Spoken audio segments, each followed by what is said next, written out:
বক্তব্য হলো আমরা এটা আমিরেশ ইউনিয়নের ৮ নম্বর ওয়ার্ডের বাসিন্দা। চেয়ারম্যান কিন্তু অনেক বদলে গেছে।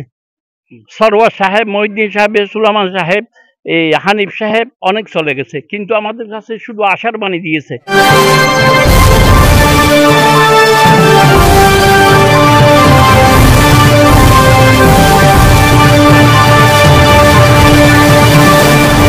প্রিয় দর্শক, আপনারা দেখতে পাচ্ছেন আমরা আমিলের শিলমিলি থেকে একটা নিরবিচ্ছিন্ন একটি ব্রিজ সরকার করেছেন।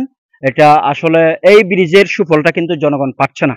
এটা না পাওয়ার কারণ হচ্ছে এখানে অ্যাপ্রোচ রোড করার কথা ছিল, সাথে সাথে সেটা কেন করে নাই, কি কারণ, এটা উদ্ঘাটনের জন্য আমরা এখানে আসছি। তো আসলে এখানে যে এলাকার মানুষগুলো দেখছেন এগুলো সব এখানের এলাকার বাসিন্দা।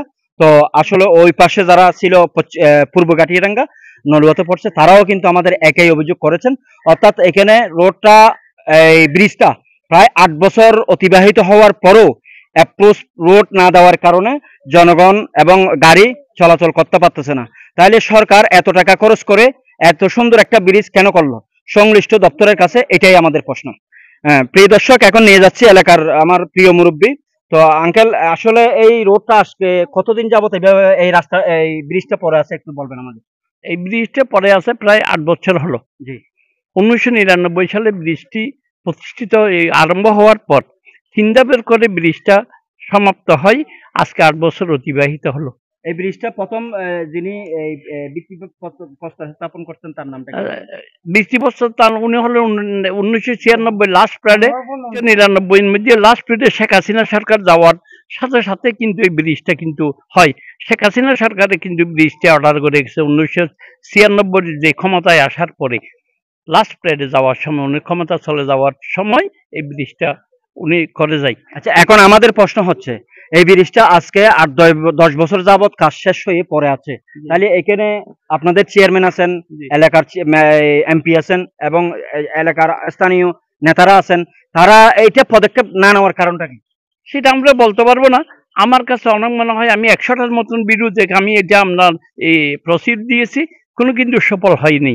কিন্তু এখন বর্তমান যে প্রসিডটা কিন্তু আপনারা বলতেছেন, জানতে চান, কিন্তু চেয়ারম্যান, মেম্বার, এমপি সহ যারা শুধু আশ্বাসের বানিয়ে দিয়েছে, কিন্তু মনে করছে আমাকে ভাত খাওয়াই দেবে, কিন্তু ভাত দেয় নাই।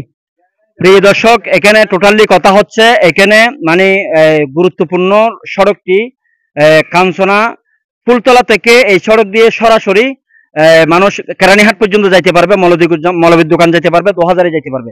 তাহলে একটা জনবহুল একটি রাস্তা মানে এই ব্রিজটার কারণে আনএক্টিভ হয়ে পড়া আছে।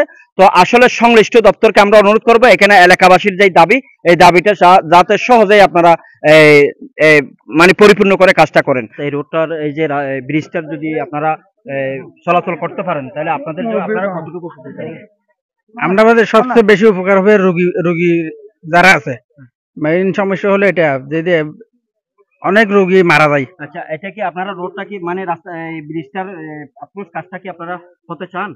এটা কি এলাকার যে এমপির কাছে চান? জি জি, মাননীয় এমপি মহোদয় যদি চেষ্টা করে ২০০০ সালতে ব্রিজ হইয়ে বহু এমপি গিয়ে এমপি হলে চেষ্টা করিয়ে, বর্তমান এমপি যদি চাই দিয়ে হয়, আজাদের ছাত্র ছাত্রী আছে, হাই স্কুল আছে, মাদ্রাসা আছে। ধন্যবাদ আপনাকে।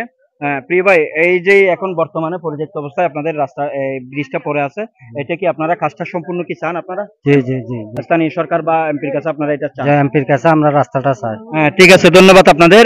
প্রিয় দর্শক, এখন আমরা নিয়ে যাচ্ছি চট্টগ্রাম দক্ষিণ জেলা আওয়ামী লীগের প্রচার ও প্রকাশনা সম্পাদক জনাব নুরুল আফসার চৌধুরী, এবং যিনি আছেন ছাটগার সংবাদ পত্রিকার সম্পাদক ও প্রকাশক। স্যার, আজকে যে আপনি এখানে বিজেডি আসলেন, এখানে এলাকার মানুষের দাবি, গণমানুষের দাবি, তারা দীর্ঘদিন যাবত এখানে এই ব্রিজটা নিয়ে কষ্ট পাচ্ছেন।